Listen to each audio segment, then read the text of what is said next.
All right, welcome to another episode of the Badass Clinician Podcast slash live stream. Because this is what we're doing now. It's going to be a lot of fun, and clearly from our thumbnails, you guys can see what we're doing, and we're going to talk about the things that we learned from this We're crazy wading into the election deep cycle. end.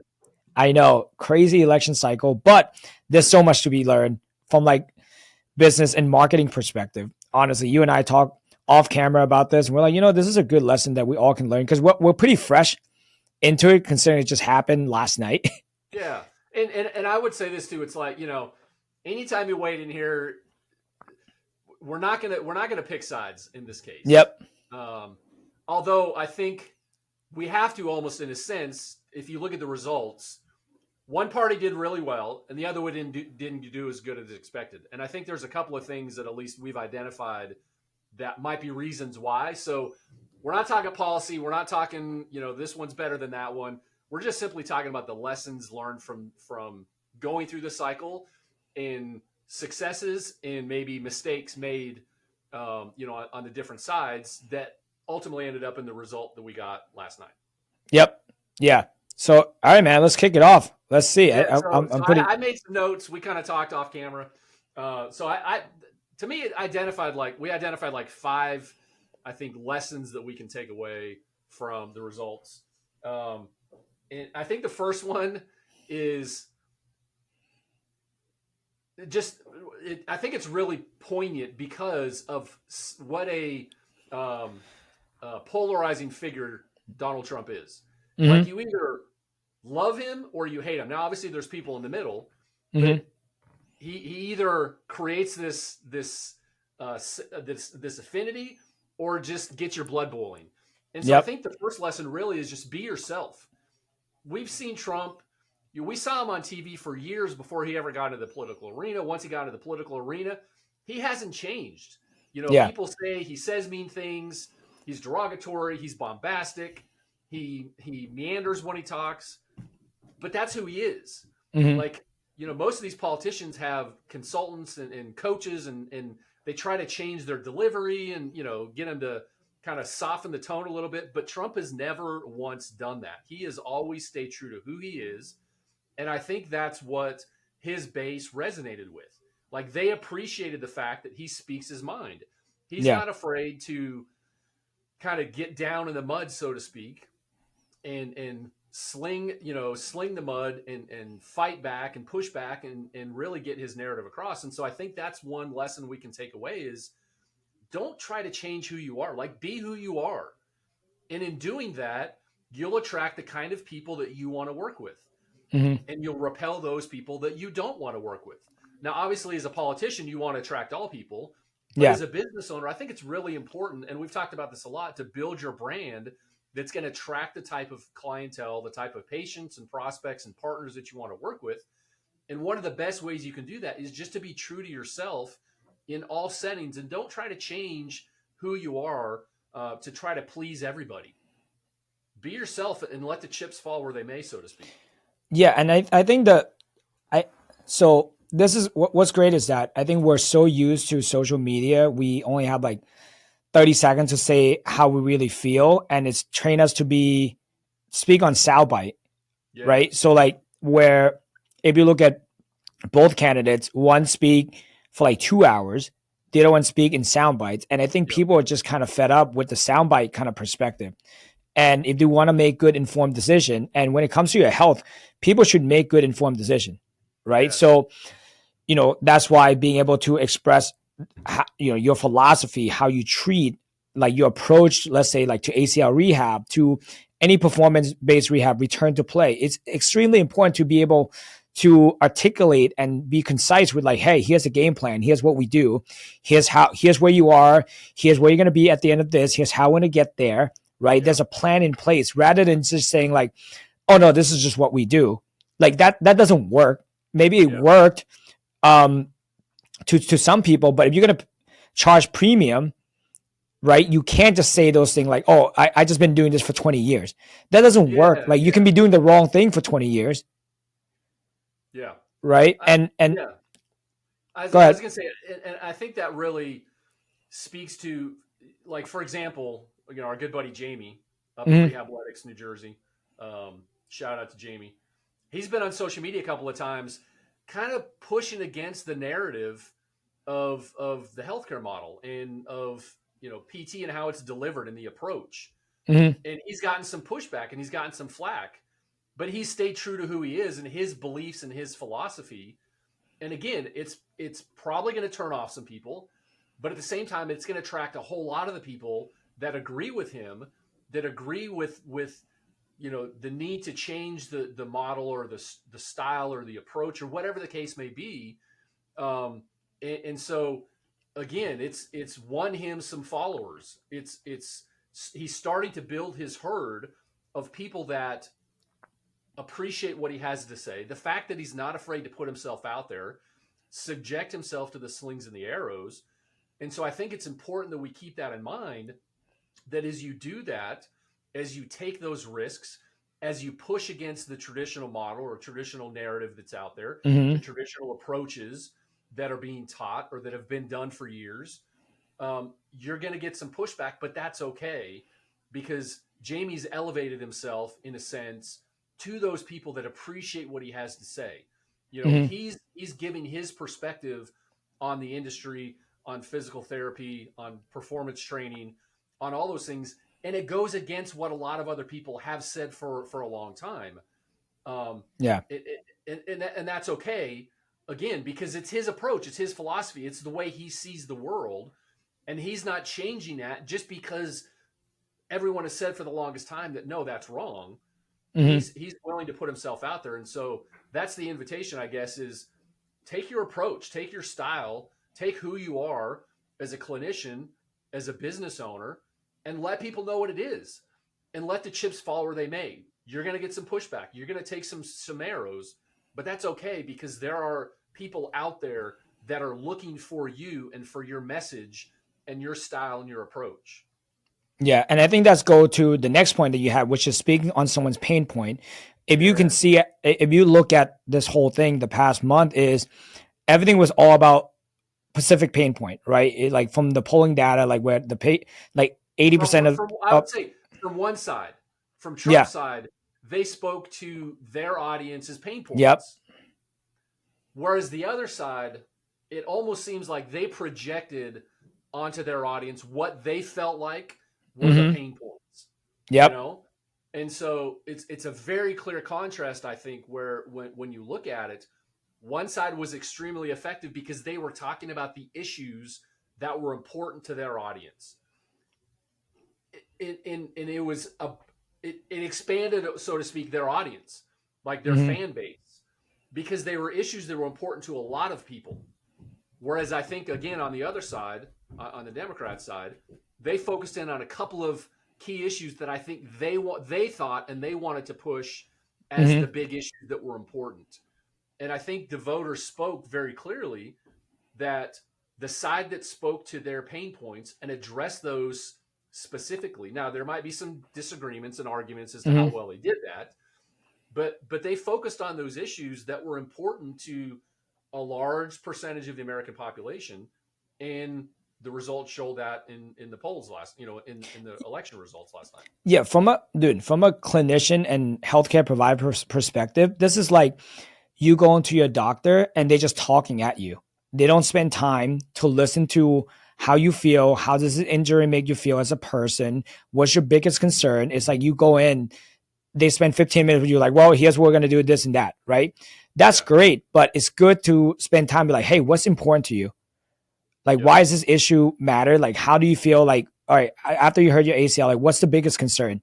How do we address that? And I think not taking the time to figure out, that's the issue of the current, traditional model. And if you're going to have a successful clinic, you got to meet people where they are rather than telling them, what it is, right? You need to do a little bit of both, but I think people need you, in order to build rapport, you need to see like, hey, why are you struggling? Like, are you having a hard time going up and down the stairs? Okay, great. Now here's how we're going to address that. Okay, when you go back to your first game, that's going to be really hard. Yeah. Talk me through about like what's the biggest concern to you when the first time you go back to playing soccer, playing like doing scrimmages and all of that stuff. And if if the patient doesn't feel like you understand their pain point, they're not going to work with you. Yeah. And I would say, let me add one point before that one that leads into that second one. And that's, you got to get to know your audience.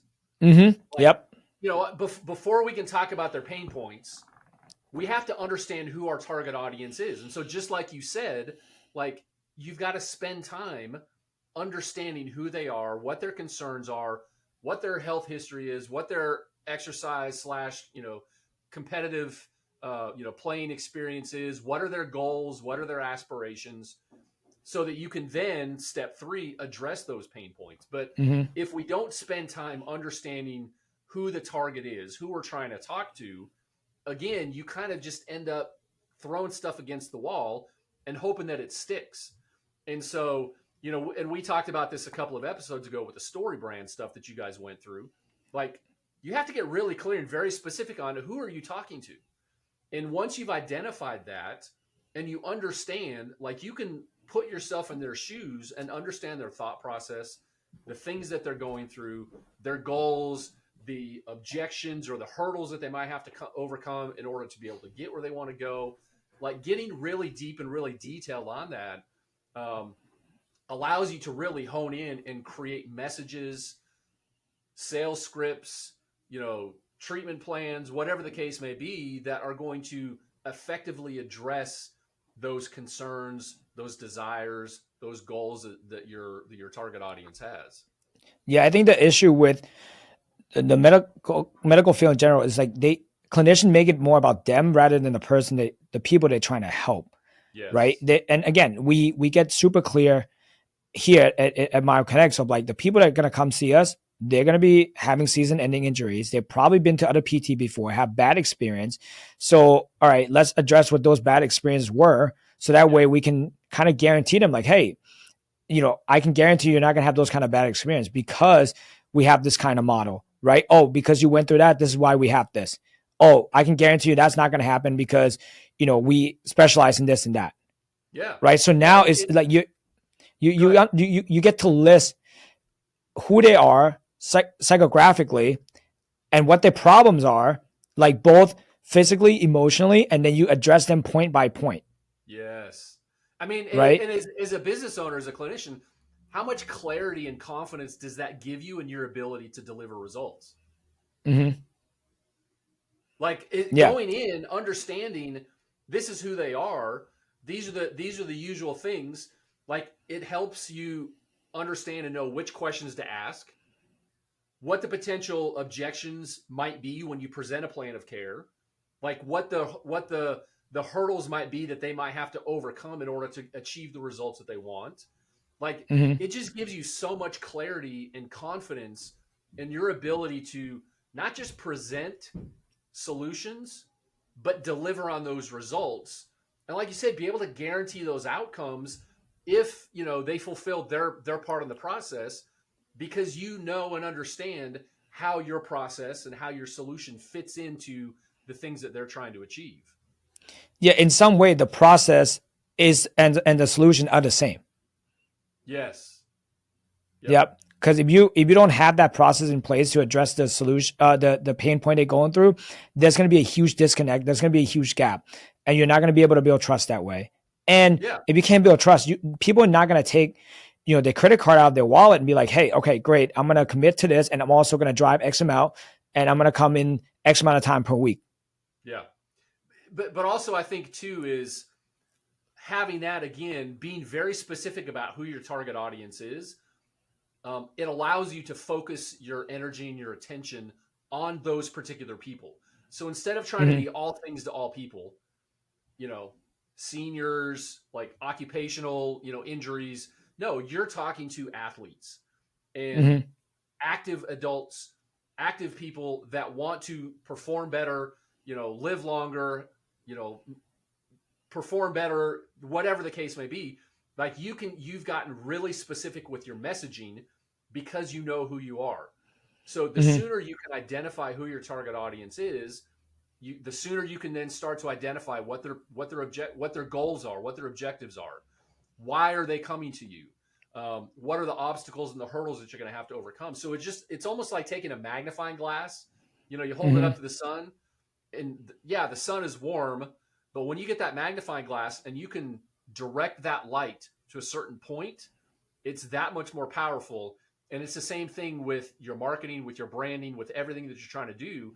The more you can concentrate that energy and that power on that target audience, the more effective you're going to be, the better results you're going to have. No, great analogy. So first one we talk about be who you are. Authenticity is huge. Understanding your audience, who you're looking to serve, and then speak on their pain point. Yep. And then what you got for the fourth one? So the fourth one, you kind of actually already touched on it, but we can't get stuck in the past. Like Mm-hmm. I think this election cycle, I think it opened a lot of eyes, especially Mm-hmm. those in traditional media, because if you look Yes. at the all the different ways. Now we saw social media and the internet, with Barack Obama.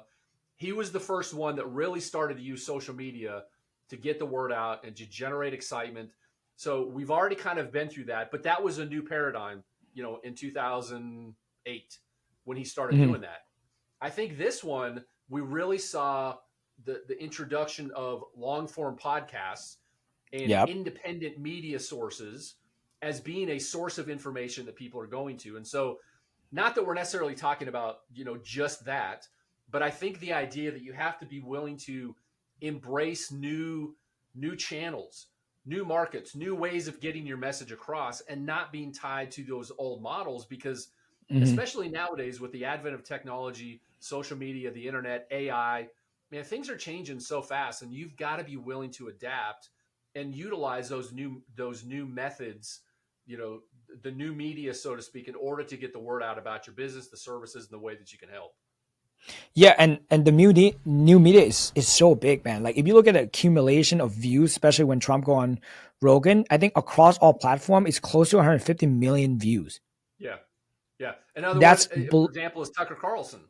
Like when he mm-hmm. got fired by Fox, everyone's like, "Oh, it's the end of Tucker." No, he's probably bigger and stronger than he was, and he controls the message. He's not beholden to the CEOs and the board and the stockholders, and I mean he can just put out whatever message he wants to put out. And so as a business owner, like all this stuff's available to you. Like Trump, Yeah. Rogan, Tucker Carlson, like any of these big platforms online, they're not doing anything that you as a business owner can't do. Like you have a media machine in your pocket right now, I bet. Right? Mm-hmm. You have a computer. Set up your YouTube channel. Get an Instagram account. Heck, TikTok. Like there's so many different ways that you can get the word out and do it unfiltered, uncensored. Again, be who you are authentically and reach your ideal market just by simply embracing the opportunities that are there in front of us. Yeah, and I mean, my favorite example, I always say this, like as a business owner, your leverage is that you're small, that you can do these things. If you were in a Yep. bigger company, it's going to be hard for you to go out and then say how you feel, and especially your principle, what you believe in, of how you can get the patient better. Right. The prime example is that Haktua girl who like went viral and now has her own podcast, which is like number 3 podcast is Yeah. Rogan, Tucker. Well, number 4, call her daddy, and then her. Right. Yeah. And then I just did a quick Google search. Dude, she's worth 12.5 million. In a matter of a few months. Yeah. Yep, Yeah. It's exactly. crazy. But that's how you leverage the new media. There's an old way of doing things, right? Old way of doing things. We want to talk about, like, yes, like you go to doctor offices and all that stuff, which is huge. You can still do that, but you can't just pick one thing or the other. You got to do kind of all of it. Yeah. That's like, look, I mean, from this podcast, we went audio only. Now we're doing videos. Now we're going live. Like we're just trying to Yeah. get more of the information that we have to help other clinicians to grow. If we're doing it for you guys, like you got to do it for your own business. So that way you can get more people to believe in what you do. Cause people are going to, you say this all the time, Justin. And I love when you say it's like people like to do business with people that they like. Yeah. Yep. So Yeah. it's absolutely big. And then go ahead. No, I was just going to say, and I would add to that, like, don't get stuck in the past. Like, we're talking specifically about media and communication, et cetera, et cetera. But I would also say, like, traditional models, and I mentioned it earlier, but just traditional ways of delivering care, Hmm. of getting results, of doing things the way that because that's how they've always been done. Like, Yeah. don't be afraid. Like, you are the expert. You know how to get your patient's results. So if that means that you have to do it slightly different than what the traditional model is, and I don't know what that looks like, but don't get stuck in don't get stuck in the old ways just because that's how it's always been done. Hmm. I love. I don't know if you've heard this story, but basically, lady's making a Christmas ham or whatever it is, and she cuts the end off the ham and bakes it. And someone says, "Why do you cut the end off the ham?" She's like, "Well, I don't know. That's just the way my mom always did it." So she goes to ask her mom and says, "Mom, why do you cut the end off the ham?" She's like, "I don't know. That's just the way my mom always did it. So I've always done it." So then she then goes to ask grandma. She's like, "Grandma, why do you cut the end off the ham?" She's like, "Well, I didn't have a pan big enough, so that's the only way I could get it to fit the pan." So it's like, why do we do the things that we do? Like, make sure you understand the reason why. And if something doesn't jive with your approach, with your philosophy, with your best way to get your patient's results, don't be afraid to change it. Because again, it's you, it's your brand, it's your authenticity. And go ahead and, again, just be skeptical, and always ask, why am I doing this? Like, if Hmm. there's a better way to do it, don't be afraid to do that. Yeah. And it's, again, there's something that you can do. Like Dan Kennedy talk about, like, like, don't ignore print media, like newsletter, all of that stuff, email or direct mail, extremely Yep. important, right? But if you have direct mail and you have podcasts and you have YouTube and you have all the social media, now people consume information differently. Yep. Yep. And that's the whole Absolutely. point. That's why you look at the legacy media, like they're struggling because not everyone's, they're no longer the trusted source of information, Yep. right? If you Yep. look at traditional healthcare model, like the traditional PT, the traditional doctor, they no longer the trusted source. They want to Yep. go to someone that, like, hey, I understand this is a real concern, right? Like, tell me the risk associated Yes. with the decision I'm going to make, and then I can make an informed decision. Absolutely. And I think that's what people want today is they want, I hate, one of the reasons I think the legacy media has lost so much trust is because they don't think we're smart enough to make our own decisions. I think they Mm-hmm. think that they think that they're that much better and that much smarter than we are, and so they have to tell us what to think, how to behave, et cetera, et cetera. I think people have woken up over the last decade or so to the fact that, no, I'm smart enough to make my own decisions. Like, give me Mm-hmm. the information that I need and then let me make that decision. And so, as a business owner, again, moving forward, understand that your patients, your prospects want to make their own decisions. Make it easy for them. Give them the Mm-hmm. information that they need. Let them get to know you, your approach, the way that you do things, why you do it this way as opposed to this way, and then let them make that decision. And if you're doing Yeah. all those things we've already talked about, you're being authentic, you've identified your target audience, you're talking to their pain points, and then you're giving them the opportunity to make that decision, they're going to choose you if they fit all of those things that we've already laid out. Yeah. In the medical field, we just call this white coat syndrome, right? Where a doctor Right. come in with their white coats and like, oh, yep, I know better. You don't know Yeah. anything, and I'll make decision for you. Nobody Yeah. wants that, because at the end of the day, the patient are the one who paying. Yes. So, like, if they're going to be paying, they want to make sure that they're paying for the right thing that's good for them, not Yeah. because what you think is Especially in a good for them. cash pay practice, Mm-hmm. because they don't have their insurance dictating what they can and can't do. So, Yep. if you're cash pay, like, it's even more important because you have to sell the patient on the things that you want to do. And so you have to get really good at helping them understand why it is you're doing things the way you're doing them, why you don't take insurance. Like, what are the benefits to them? Like, you've got to explain that to them so that they then can make that decision for themselves. Yeah. And dude, let's close it up on the last point, because this podcast has been a banger. Yeah. So That's the what I would last say. one Yeah. is, yeah. So, I heard something the other day where, they called the team that Trump had assembled of, RFK Jr., Tulsi Gabbard, Elon Musk, people that that traditionally would have been Democrats. Mm-hmm. They call them dark MAGA, Yeah. like the Avengers. But the lesson here is, again, surround yourself with good people with differing views. Like, I guarantee you that those people, Trump and the team that he's assembled around him, don't agree on everything. Mm-hmm. And I would push back on Mark Cuban's statement that he doesn't surround himself with, strong, intelligent women. He doesn't like to be challenged publicly. I've heard and seen enough people say, no, he wants that. He wants that pushback. He wants to know Mm-hmm. why you're thinking that. And so what I would say is look for people that don't necessarily see things the way that you do, but have good qualities that you can utilize to help grow your business and grow your brand. Because that's how you get better. If all we're doing is operating in an echo chamber, we don't see the roadblocks that are coming. We can't see around the turns. We haven't thought about all the contingencies or about all the possible ways that things could go wrong. So don't be afraid. First of all, find good people. But then Mm-hmm. second of all, they don't have to always think like you do. Yes, you need to be aligned philosophically in terms of, the type of care you want to deliver, how you want to approach it. You as the business owner set the direction, set the tone, set the brand. But don't be afraid to surround yourself with people that are going to challenge your viewpoints.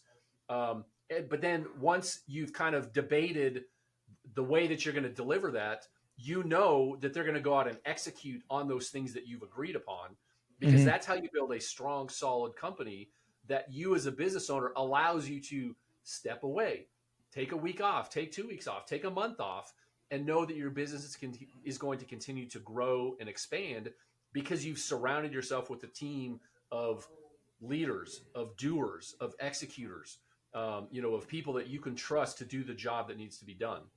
Yeah, I mean, it's that concept of a genius with 1,000 helper, right? If you're the Yeah. only one making decision, and obviously you're a business owner, you will be. But if you have an open format where your team, when we have a team meeting, like my team get to have an input of like, hey, what if we do it this way? Will we do it that way? Like the way we Yep. treat, like the way I used to treat when I was by myself to the team that I have now is completely different Yeah. because we have so many different approaches, but we have one common goal, which is to get Yeah. the patient better, faster, right? And the Yep. more efficient way, right? Yeah. And that's our common goal. The way we go about it is totally different, but we learn from each other, right? That's why another thing I want to add, if you surround yourself with good people who are authentic and people are likable, right? Look at all the views that he was able to accumulate across different people audience. We talked about this before, using other people's lists, right?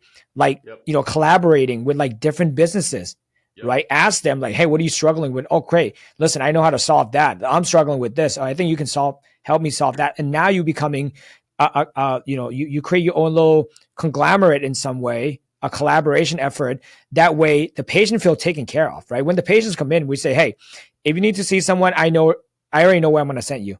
Based on your personality, based on that personality, I know you guys are going to mesh well. Yep. So real quick, just you as a business owner, how does it feel to come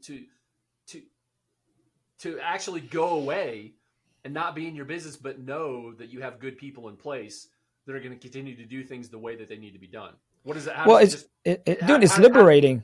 It's just liberating. Right? I think that's the one word I would use. Is that's the definition of true freedom. Like, are you able to know that you have drivers in your clinic that to help move the ball forward, right? And that's what we're building for. That's why culture is important, and surrounding people with like-minded. They might have different skill set, but as long as there's a common goal and they're willing to listen and you're willing to listen, I think that's the biggest thing, right? Yeah. That's how team become like super team.